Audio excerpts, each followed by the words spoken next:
연세 드신 아버님과 어머님께서 택시에 타실 거예요. 자, 아버님은 앞으로 타시고 어머님은 뒤로 타실 겁니다. 아버님 앞으로, 어머님 뒤로. 아버님 먼저 타시고 문을 닫습니다. 어머님은 이제 아이고 이런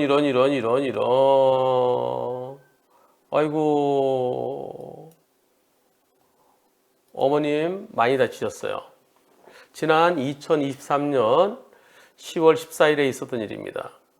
아버님은 얼른 닫으셨는데 어머님은 아마 좀 몸이 좀 민첩하지 못하시니까, 자, 여기서 아버님 문 닫으시니까 택시기사께서는 다 타신 줄 알고 출발하는데 어머님 아직까지 몸을 다 못 들어가셨죠?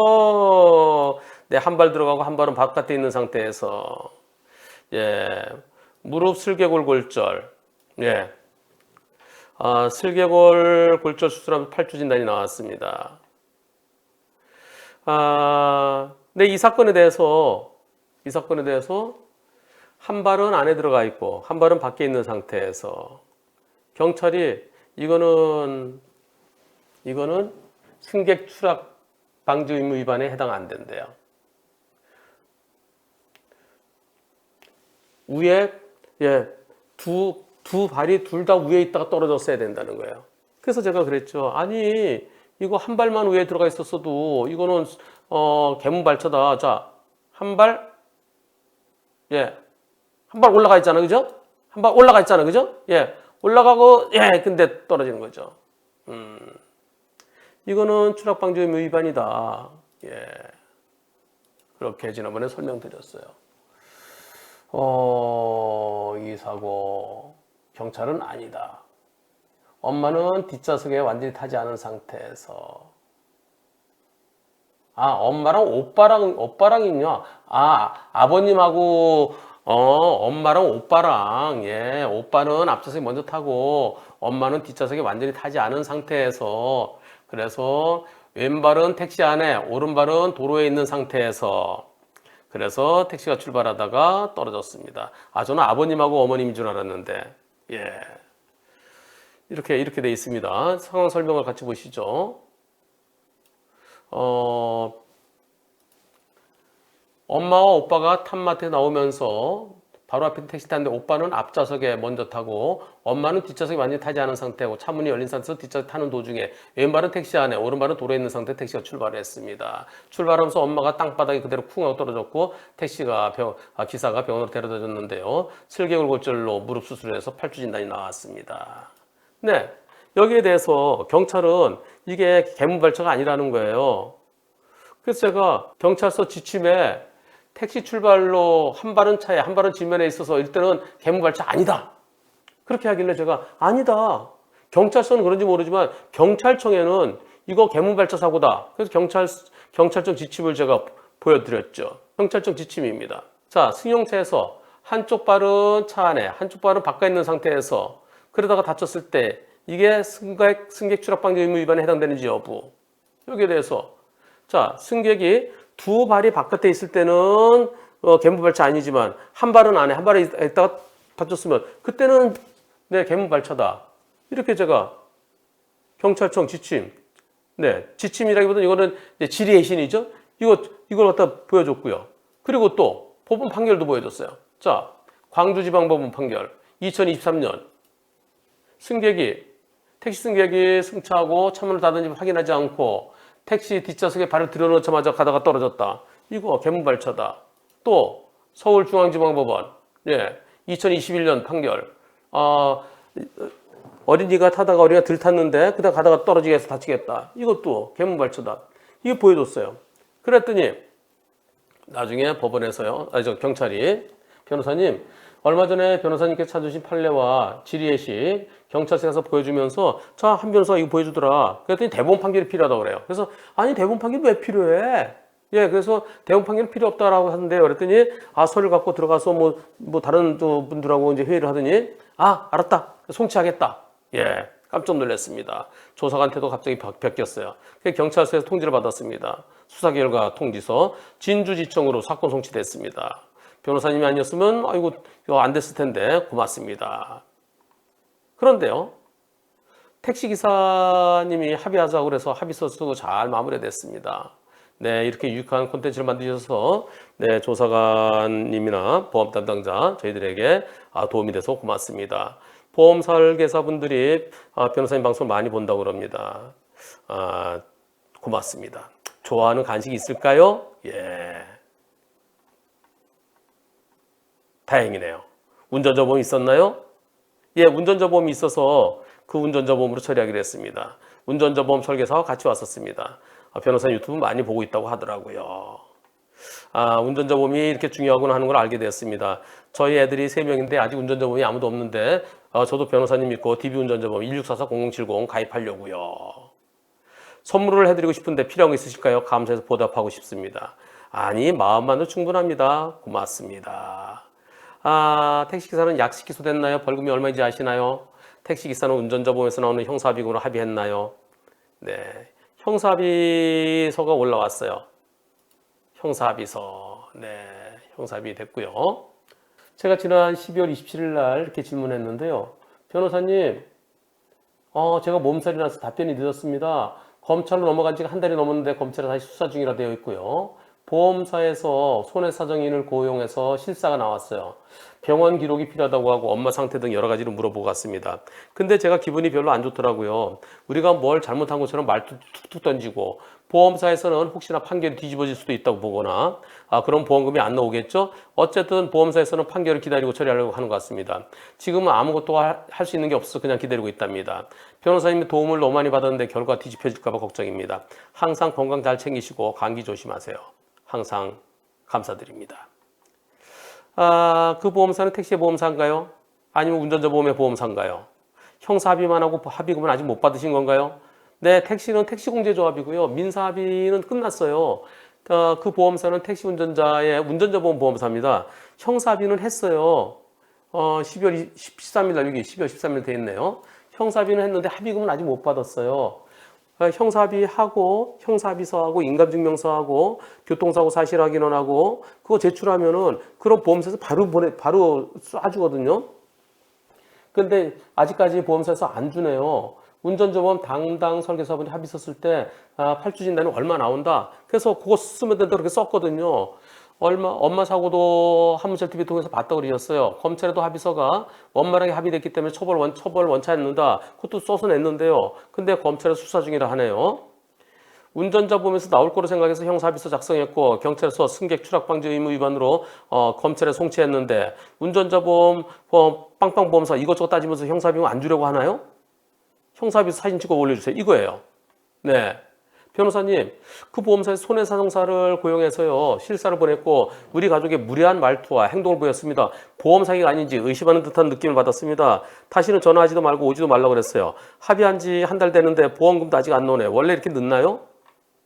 그 보험사는 운전자 보험, 형사비금 필요한 소리 다 제출했는데 짜고 치는 고스톱 아니냐, 아니면 피해자가 일부러 보험 사기 아니냐, 이런 식으로 조사 중인가요?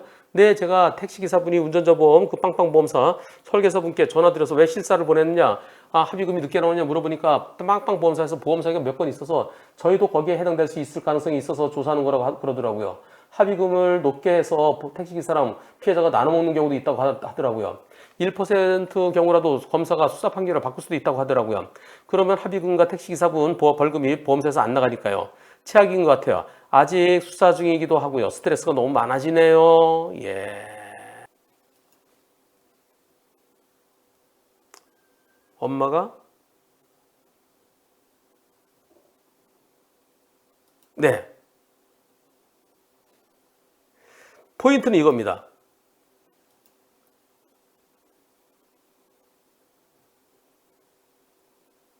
네. 발이 한 발이 여기 들어가 있으면 지금 한 발은 안에, 한 발은 밖에 있다고 그러셨거든요. 한 발은 안에, 한 발은 안에. 그러면 개문발차예요. 두 발이 다 밖에 있었으면 개문발차 아니에요. 지금 경찰에서도 한 발은 안에, 한 발은 밖에. 이거는 개문발차가 아니라고 그래서 무슨 소리냐. 한 발은 안에, 한 발은 밖에 있었으면 그건 그게 개문발차다.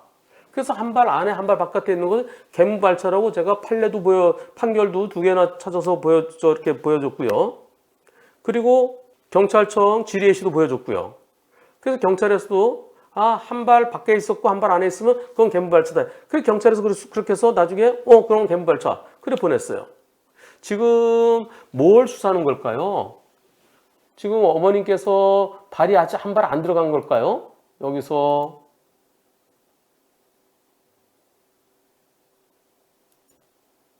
지금 이 상황. 예, 이 상황. 이 상황. 지금 발이 하나 안 들어갔는지 둘 다 바깥에 있는지 그걸 조사하는 건지 그건 모르겠습니다. 그런데 한 발이 안에 들어가 있고 한 발이 밖에 있는 것은 그것을 인정하면서 그러면서 택시기사랑 나눠 먹기시 그걸 조사한다 그러면 그 보험사는 정말 나쁜 보험사네요. 무릎뼈가 부러져 갖고 저 수술했으면 그 안에 이 무릎뼈 부러졌으면 거기다 이제 철사 감는 그런 수술했을 텐데요. 저런 거를 보험 사기의 가능성을 놓고 그걸 조사를 한다? 그래서 와서 이것저것 마치 보험 사기 가능성을 놓고서 조사를 한다? 이 보험사가 어딘지 그 이름 밝히면 그 보험사는 최소한 운전자 보험 관련해서는 망할 가능성도 있는데요. 상당히 큰 보험사입니다. 빅4 중에 하나입니다. 요거는 끝까지 지켜보겠습니다. 검찰의 수사가 최종적으로 끝나고 마지막으로 저 택시기사의 이제 개문발차 승객 추락 방지 의무 위반으로 마지막에 최종적으로 유죄 판결이 나는 거 보고 그때 다시 한번 더 방송을 하겠습니다. 중대법규 위반. 저 택시기사가 언제 저 운전자법에 가입했는지도 중요하죠. 초기 대응 플랜이라면, 초기 대응 플랜은 DB, 한문철의 초기 대응 플랜만 초기 대응 플랜이라고 그러고요. 나머지는 경찰 조사 단계부터 변호사 선임비 지원되는 거죠. 초기 대응 플랜, 경찰 조사 단계부터 변호사 선임비 지원되지 않는 거라 하더라도, 그렇더라도 변호사 선임비는, 형사합의금은 교통사고 사실 확인원만 있으면은 그러면 지급해 줍니다. 검찰로 송치만 되면은 교통사고 사실 확인원이 나오죠. 교통사고 사실 확인원에 승객 추락 방지 의무 위반으로 딱 나와요. 그게 있으면 주는데, 근데 안 주고 저렇게 뭐 조사를 하고 형사비는 했는데 형사비는 안 주고 저런 식으로 되면은 앞으로 저 보험사는 모든 사건에 대해서 실사하고 이리 끌고 저리 끌고 그런 식으로 할 것 같은데요.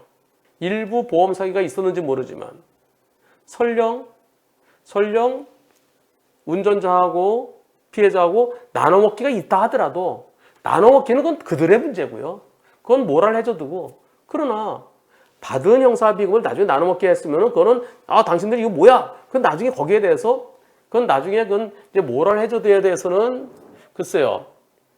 그러면 형사비금을 받았던 것에서 나눠먹게 했다. 그건 실질적으로는 형사비금을 그럼 만약에 형사비금이 1,000만 원이다. 1,000만 원 중에 500만 원을 나눠먹게 했네? 그럼 500만 원은 실제로 준 게 아니네? 그럼 500만 원 토해내. 그런 식으로 접근하는 건 별개의 문제고.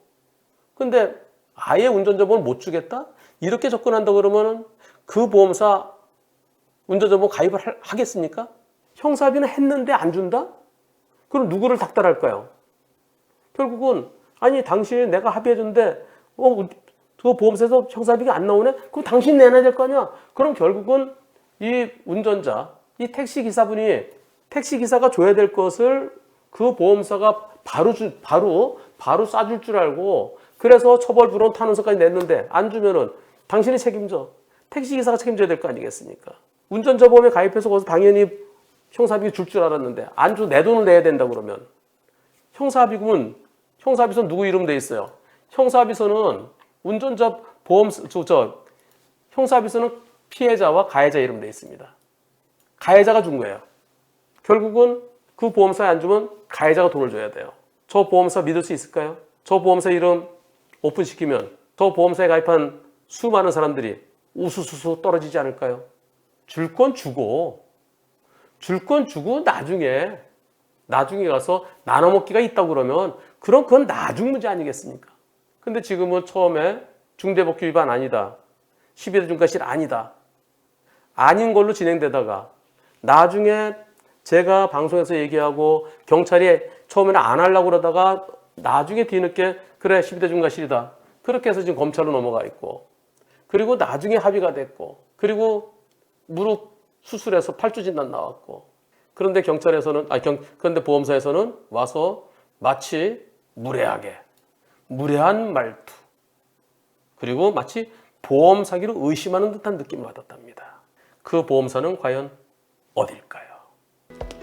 변호사님, 보름 씨. 저 운전자 보험 가입하려고 하는데 뭐가 중요할까요? 뭐가 제일 필요할 것 같아요? 변호사 비용이요. 그렇습니다. 한문철의 초기 대응 플랜은 사고 직후 경찰 조사 단계부터 변호사 선임비를 지원해주고요. 변호사를 선임한 직후 곧바로 보험사가 선임비의 50%를 특약 실손 범위에서 지원해줍니다. 변호사님, 제 조카가 자전거 타고 가다가 비싼 차를 쭉 긁었거든요. 아이고. 그래서 언니가 수백만 원을 물어주게 생겼어요. 이런 경우는 어떻게 해야 돼요? 그런 경우에도 한문철의 초기 대응 플랜은 우리 애들뿐만 아니라 우리 가족들이 실수로 누군가에게 손해배상해줘야 될 때 특약 실손 범위에서 보장해드립니다. 정말 운전자를 위한 운전자 보험이 맞네요. 운전할 때도 운전 안 할 때도 정말 든든하네요. 그럼요. 저 한문철이 제 이름을 걸고 만들었습니다. 제대로 만들어야죠. 1644 0078 보험 체결 전 상품 설명서 및 약관을 읽어보시기 바랍니다.